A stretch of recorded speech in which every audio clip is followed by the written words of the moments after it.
اکا امام جان سخنای خوب که سخنای خوب که دسته روشن یکم تایم اشده و نولمو با فایده دسته روشن چی گفتن اکا امام جان؟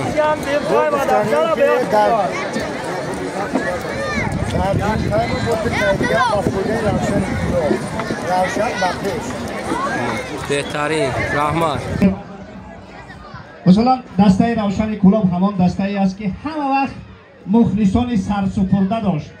مخلصان دسته روشن بهترین مخلصانی هستند که تا نفس آخرین برای دسته روشن همه وقت مخلصی میکنند و باور کنید شماره آن نفرایی که در همین حد به دسته روشن مخلصی میکنند هزار اندر هزارند و امروز یکی از آنها را ما دعوت میکنیم. بابای رجب مرادov 75 ساله میشوم.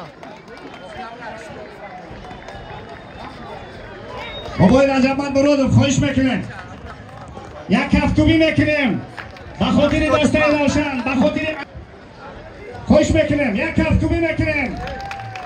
بابای رجب امروز 75 ساله شدن. مبارک باشد از نام راهبریت دسته روشن کلاب و این مخلصی سرسپرده ای دسته روشن یک توفه مبارک باشد. یک هفتومی میکنیم.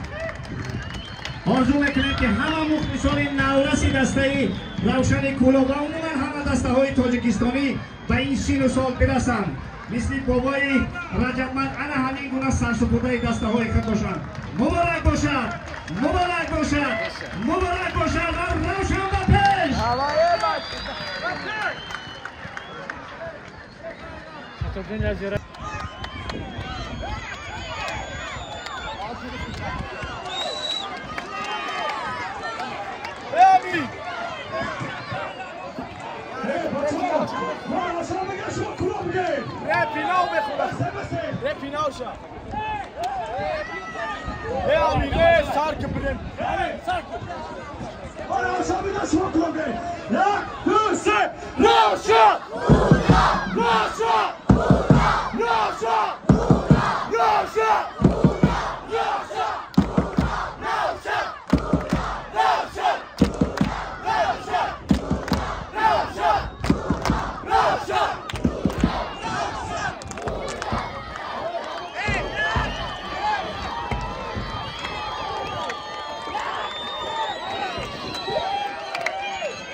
اکا امام نسبت همین بازی چی گفتنی؟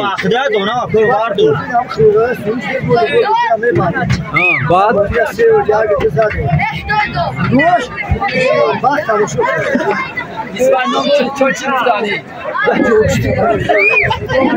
واجی خدا چی؟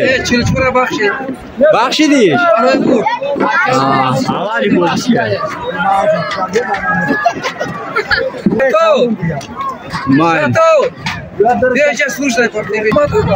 ساتور جان نسبتی برد من چی چمانه داری؟